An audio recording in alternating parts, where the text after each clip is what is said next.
सो hey guys, कैसे हैं आप लोग। आई होप आप सभी अच्छे ही होंगे। तो आज हम आप लोग के लाए हैं स्टैटिक जीके से संबंधित कुछ महत्वपूर्ण प्रश्न, और ये सभी प्रश्न प्रीवियस ईयर में कोई ना कोई एग्जाम में पूछा हुआ है, इसलिए आप लोग के लिए बहुत ही इंपॉर्टेंट होंगे। इसके साथ जो एक्स्ट्रा फैक्ट बताएंगे आप उसे भी ध्यान से सुनिएगा और देखिएगा। तो चलिए शुरू करते हैं बिना टाइम गवाए। आज का पहला क्वेश्चन है कि डॉट डॉट डॉट के कारण आकाश में तारा टिमटिमाता दिखता है। तो आपको बताना है कि किसके कारण आकाश में जो तारा टिमटिमाता हुआ हमें दिखाई देता है, किसके कारण। ऑप्शन में आपको दिया है वायुमंडल द्वारा प्रकाश के परिकिरणन, वायुमंडल द्वारा प्रकाश के विवर्तन, वायुमंडल द्वारा प्रकाश के अपवर्तन, और उसके बाद वायुमंडल द्वारा प्रकाश के परावर्तन। तो ये चार ऑप्शन है। आपको बताना है कि किसके द्वारा आकाश में तारा टिमटिमाता हुआ दिखाई पड़ता है। तो इसका आंसर हम बता दें, ऑप्शन सी हो जाएगा, यानी कि वायुमंडल द्वारा प्रकाश के अपवर्तन के कारण आकाश में तारा हमें टिमटिमाता हुआ दिखाई देता है। किसके कारण? अपवर्तन के कारण। प्रकाश के अपवर्तन के कारण वायुमंडल द्वारा हमें आकाश में तारा टिमटिमाता हुआ दिखाई देता है। आप इसे याद रखिएगा। इसके साथ जो इंपॉर्टेंट क्वेश्चन है हम उसको बता दे रहे हैं, आप लोग ध्यान से सिर्फ सुनिएगा, सुनने से ज़्यादा याद होता है, आप लोग पता है ना। पहला क्वेश्चन बनेगा कि जो सूर्य उगते समय और डूबते समय बड़ा दिखाई देता है, किसके कारण? आपके दिमाग में आया होगा कि जब सूर्य उगता बड़ा दिखाई देता है, डूबता है तब बड़ा दिखाई देता है, किसके कारण? तो हो जाएगा अपवर्तन के कारण। सूर्य उगते समय डूबते समय बड़ा दिखाई देता है, अपवर्तन के कारण। उसके बाद दूसरा क्वेश्चन बनेगा, सूर्य उगते समय डूबते समय लाल दिखाई देता है, किसके कारण? तो प्रकीर्णन के कारण। चाहे किसी भी चीज़ का अगर रंग पूछ लिया जाएगा ना फ्रेंड्स, रंग, तो समझ लीजिएगा आप इसका आंसर होगा प्रकीर्णन के कारण ही। जिस तरह सूर्य उगते समय डूबते समय लाल दिखाई देता है, प्रकीर्णन के कारण। आकाश का रंग नीला दिखाई देता है, प्रकीर्णन के कारण। समुद्री जल नीला दिखाई देता है, प्रकीर्णन के कारण। जिसका भी अगर रंग पूछेगा तो समझ लीजिए उसका आंसर हो जाएगा प्रकीर्णन। तो आप लोग ये बात गांठ बांध करके याद कर लीजिएगा, अगर रंग पूछ लिया जाएगा किसी का भी तो आप उसका आंसर आप लोग प्रकीर्णन ही मारिएगा। और उसके बाद अपवर्तन के और भी कुछ उदाहरण देते हैं, आप लोग उसे याद रखिए, क्योंकि ये सब एग्जाम में पूछते हैं फ्रेंड्स, इसलिए हम आपको बता दे रहे हैं। तो क्वेश्चन पूछेगा, बाल्टी में अगर छड़ी दीजिएगा, छड़ी टेढ़ा दिखा देगा, किसके कारण? अपवर्तन के कारण। सिक्का दीजिएगा, सिक्का ऊपर हुआ उठा हुआ दिखा देगा, अपवर्तन के कारण। नीचे रहेगा पोठी मोछ हो, देखिए ना पोठी मोछ हो, खाए होंगे बचपन में, और ऊपर से मछली, तो ये भी किसके कारण? अपवर्तन के कारण। तो सारे क्वेश्चन को आप याद रखिएगा, आपके लिए बहुत ही इंपॉर्टेंट है। तो चलते हैं अब अगले क्वेश्चन की ओर। क्वेश्चन है कि कौन से भारतीय नेता को पंजाब केसरी के रूप में जाना जाता था? तो आपको बताना है कि किसे पंजाब केसरी कहा जाता है। ऑप्शन में आपको दिया लाला लाजपत राय, रविंद्रनाथ टैगोर, सरदार वल्लभ भाई पटेल, मौलाना आज़ाद। तो इसका आंसर हम बता दें, ऑप्शन ए हो जाएगा, यानी कि लाला लाजपत राय को पंजाब केसरी के नाम से जाना जाता है, उसका उपनाम है। आप इसे याद रखिएगा, लोकप्रिय से रूप से इसे पंजाब केसरी कहा जाता था। उसके बाद इसका जो मृत्यु हो गया था, जो साइमन कमीशन का विरोध कर रहा था लाहौर में, पुलिसों के द्वारा लाठी चार्ज से इसका माथे पर ठोकता था लाठी, और वो बोल रहा था कि मेरे सिर पर किया गया लाठी का हर एक प्रहार अंग्रेज के ताबूत का कील साबित होगा। ऐसा हुआ भी। बाद में इसके मरने के बाद जो भगत सिंह थे, राजगुरु सुखदेव, इन लोगों को गुस्सा से आग बबूला हो गया, पता ना, जवान था, खून गर्म था। हाँ, तो ये लोग बदला लेने के लिए सैंडर्स नामक पुलिस की हत्या करवा देता था, जिसके कारण इन लोग को फांसी दिया गया था 23 मार्च 1931 को। तो ये सारे क्वेश्चन को आप इससे रिलेटेड याद रखिएगा, आपके लिए बहुत ही इंपॉर्टेंट थे कि पंजाब केसरी किसे जाना जाता है? लाला लाजपत राय को। और इसके द्वारा एक बुक लिखा गया था अनहैप्पी इंडिया। तो क्वेश्चन बहुत बार पूछ लिया जाता है कि अनहैप्पी इंडिया के लेखक कौन है? लाला लाजपत राय। तो आप इसे भी याद रखिएगा, ये हिस्ट्री से संबंधित क्वेश्चन था, बहुत ही इंपॉर्टेंट क्वेश्चन था। तो चलते हैं अब अगले क्वेश्चन की ओर। क्वेश्चन है कैपिटल से, कंट्री कैपिटल से। कंट्री कैपिटल से भी क्वेश्चन पूछते हैं फ्रेंड्स एग्जाम में, ग्रुप डी में, आप लोग उसे भी देख लीजिएगा। क्वेश्चन है प्योंगयांग निम्नलिखित देशों में से किसकी राजधानी है? प्योंगयांग। ऑप्शन आपको दिया है दक्षिण कोरिया, कंबोडिया, उत्तर कोरिया, उसके बाद वियतनाम। तो इसका आंसर बता दे, ऑप्शन सी हो जाएगा, यानी कि उत्तर कोरिया। प्योंगयांग किसकी राजधानी है? उत्तर कोरिया देश की राजधानी प्योंगयांग है। और दक्षिण कोरिया की राजधानी सियोल, कंबोडिया की राजधानी नोहम पेन, और कंबोडिया में फ्रेंड्स अंकोर वाट का मंदिर है विष्णु भगवान का, जो कि सबसे बड़ा मंदिर है। आप इसे याद रखिएगा, बहुत बार एग्जाम में पूछ लिया जाता है कि अंकोर वाट का मंदिर किस देश में है? तो कंबोडिया में है, और कंबोडिया की राजधानी नोहम पेन है। उसके बाद वियतनाम की राजधानी हनोई। तो ये सभी बातों को आप याद रखिएगा, आपके लिए बहुत ही इंपॉर्टेंट है। चलते हैं अब नेक्स्ट क्वेश्चन की ओर।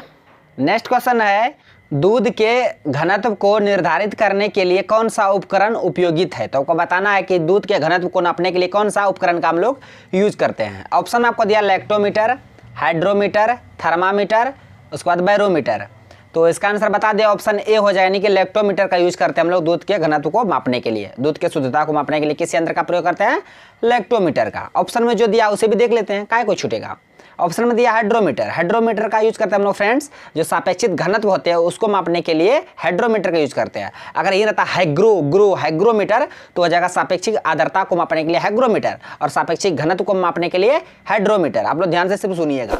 उसके बाद थर्मामीटर, थर्मामीटर का यूज करते हैं हम लोग ताप मापने के लिए, शरीर के ताप। उसके बाद बैरोमीटर का यूज वायुमंडलीय दाब को मापने के लिए। तो सभी को आप याद रखिएगा, आपके लिए बहुत ही इंपॉर्टेंट थे ये प्रश्न। तो चलते हैं अब अगले क्वेश्चन की ओर। क्वेश्चन ये साइंस है, फिजिक्स है कि डॉट डॉट डॉट को एक अपसारी दर्पण भी कहा जाता है। तो आपको बताना कि किसे अपसारी दर्पण भी कहा जाता है। ऑप्शन में आपको दिया समतल उत्तल दर्पण, उत्तल दर्पण, समतल दर्पण, अवतल दर्पण। तो इसका आंसर हो जाएगा ऑप्शन बी, यानी कि उत्तल दर्पण। उत्तल दर्पण को अपसारी दर्पण भी कहा जाता है, आप इसे याद रखिएगा। उसके बाद अवतल दर्पण को अभिसारी दर्पण कहा जाता है।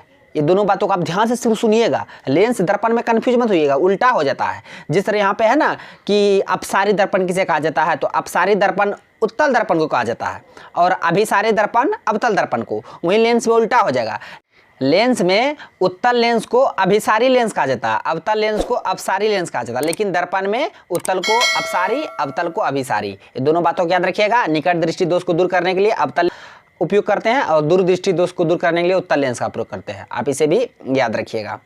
तो चलते हैं अब अगले क्वेश्चन की ओर। क्वेश्चन है कि अल्फांसो किस फल की किस्म है। तो आपको बताना फ्रेंड्स, अल्फांसो जो है, अल्फांसो ये किस फल की किस्म है। ऑप्शन में आपको दे रखा केला, आम, अंगूर, सेब। तो इसका आंसर हो जाएगा ऑप्शन बी, यानी कि आम। आम का एक किस्म है अल्फांसो, आप इसे याद रखिएगा। ये क्वेश्चन पूछा हुआ क्वेश्चन है ग्रुप डी में, और इसका वास्तविक नाम होता है, वैज्ञानिक नाम मेंजीफेरा इंडिका। इसका वैज्ञानिक नाम क्या होता है? Mangifera indica. और ये आम की एक किस्म है, कौन? अल्फांसो। आप इसे याद रखिएगा। आम्रपाली भी आम की एक किस्म है, आम्रपाली हुआ, अल्फांसो हुआ, ये आम की ही एक किस्म है, आप इसे याद रखिएगा, आपके लिए बहुत ही इंपॉर्टेंट है। तो चलते हैं अब अगले क्वेश्चन की ओर। क्वेश्चन है कि बंदूक से चली गोली लक्ष्य के भीतर गहराई से चली जाती है क्योंकि इसमें डॉट डॉट डॉट होती है। तो आपको बताना, जो बंदूक से जब गोली निकलती है स्वयं दबर नहीं, पूरा फास्ट तेजी से जब निकलती है गोली, और जहाँ तक उसको मतलब रहता है पूरा गहराई तक चली जाती है गोली, इतना स्पीड से निकलती है। उसमें क्या रहता है? उस गोली में कौन सी ऊर्जा निहित रहती है? ऑप्शन आपको दिया रासायनिक ऊर्जा, गतिज ऊर्जा, स्थितिज ऊर्जा, उष्मा ऊर्जा। तो इसका आंसर हो जाएगा ऑप्शन बी, यानी कि गतिज ऊर्जा। तो आप लोग ये बात याद रखिएगा कि चलती हुई गोली में कौन सी ऊर्जा होती है? गतिज ऊर्जा। उसके बाद अगर पूछेगा कि घड़ी की चाबी में जो संचित ऊर्जा होती है वो स्थितिज ऊर्जा होती है। अब बांध पर जो रुका हुआ पानी रहता है वो उसमें कैसी ऊर्जा होती है?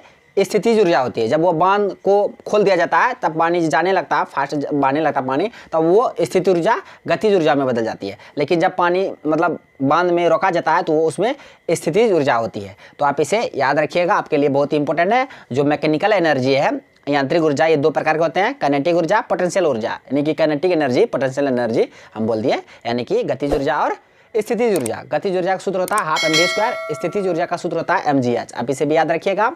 उसके बाद किसी वस्तु में जो गति के कारण जो ऊर्जा होता है उसे गतिज ऊर्जा, और किसी वस्तु में स्थितिज के कारण जो ऊर्जा होती है उसे स्थितिज ऊर्जा कहते हैं। तो आप लोग इससे संबंधित जितने भी पॉइंट बताए उस सभी पॉइंट को आप याद रखिएगा, आपके लिए बहुत ही इंपॉर्टेंट होंगे। तो चलते हैं हम अगले क्वेश्चन की ओर। क्वेश्चन है कि कैवेलियर स्मिथ ने जीवों को डॉट डॉट डॉट जगत में वर्गीकृत किया था। तो आपको बताना है, जो कैवेलियर स्मिथ थे उन्होंने जीवों को कितने जगत में बांटा था, वर्गीकृत किया था। ऑप्शन में आपको दिया 6, 4, 5, 3। तो इसका आंसर हो जाएगा ऑप्शन ए, यानी कि 6 जगत में बांटा था जीवों को। कौन? Cavalier Smith. अगर यही पूछता है कि RH व्हिटेकर कितने वर्गों में बांटा था, तो वो 5 वर्गों में बांटा था। कौन? संपूर्ण जीवों को कितने जगत में? 5 जगत में, RH व्हिटेकर। लेकिन कैवेलियर स्मिथ ये 6 जगत में बांटा था। ये दोनों बातों को याद रखिएगा, ये बायोलॉजी से संबंधित क्वेश्चन था, बहुत ही इंपॉर्टेंट प्रश्न था। तो चलते हैं अब अगले क्वेश्चन की ओर। क्वेश्चन ये भी फिजिक्स से है कि नीचे दी गई 2 मात्राओं में से कौन सी समान SI इकाई से संबंधित है। तो आपको बताना है कि कौन सी मात्रा का जो SI इकाई होता है वो समान है। ऑप्शन में आपको दिया है वेग और विस्थापन, गति और वेग, वेग और त्वरण, गति और दूरी। तो इस 4 ऑप्शन में आपको बताना है कि किसकी SI यूनिट सेम है। तो इसका आंसर बता दें, ऑप्शन बी हो जाएगा, यानी कि गति और वेग ये दोनों का ऐसा यूनिट सेम होता है मीटर पर सेकेंड, इसलिए इसका आंसर ऑप्शन बी हो जाएगा। आप लोग इसे याद रखिएगा। वेग का होता है क्या, मीटर पर सेकेंड, गति का भी मीटर पर सेकेंड, उसके बाद विस्थापन का होता है मीटर, दूरी का भी मीटर, त्वरण का मीटर पर सेकेंड स्क्वायर ये होता है, और घनत्व का केजी पर घन मीटर। तो आप इसे याद रखिएगा, इन सब को आपके लिए बहुत इंपॉर्टेंट है। अब चलते हैं अगले क्वेश्चन की ओर। ये आज का टॉप 10 क्वेश्चन का लास्ट क्वेश्चन है और इस क्वेश्चन का आंसर आप लोगों को कमेंट बॉक्स में देना है। हम प्रत्येक दिन एक नया क्वेश्चन आप लोग को देते हैं, कमेंट बॉक्स में इसका आंसर दीजिएगा। पिछले कई दिनों से देख रहे हैं, कोई दे रहे हैं कोई नहीं दे रहे, आप लोग इसका आंसर दीजिएगा ताकि आप लोग को पता तो चल सके इस क्वेश्चन का आंसर आप लोग को याद है कि नहीं। क्वेश्चन है कि इलेक्ट्रॉनिक विन्यास 2-6 वाले तत्व की पहचान करें। तो आपको बताना है किस तत्व का इलेक्ट्रॉनिक विन्यास 2 और 6 है। ऑप्शन में आपको दिया ऑक्सीजन, क्लोरीन, नाइट्रोजन, ब्रोमीन। तो इसका आंसर आप लोग कमेंट बॉक्स में दीजिएगा। तो फ्रेंड्स आज का क्वेश्चन बस इन तक था। आइए सारे क्वेश्चन बता दिए। यदि आपको वीडियो अच्छा लगा तो लाइक कीजिए तथा मेरा यूट्यूब चैनल कर दीजिए सड्डा को सब्सक्राइब करें और बेल आइकन को भी हिट कर दीजिए ताकि हर एक लेटेस्ट वीडियो का नोटिफिकेशन तुरंत आप तक पहुंच जाए। थैंक्स फॉर वॉचिंग वीडियो, धन्यवाद। मिलते हैं अब नेक्स्ट वीडियो में नेक्स्ट सेट के साथ।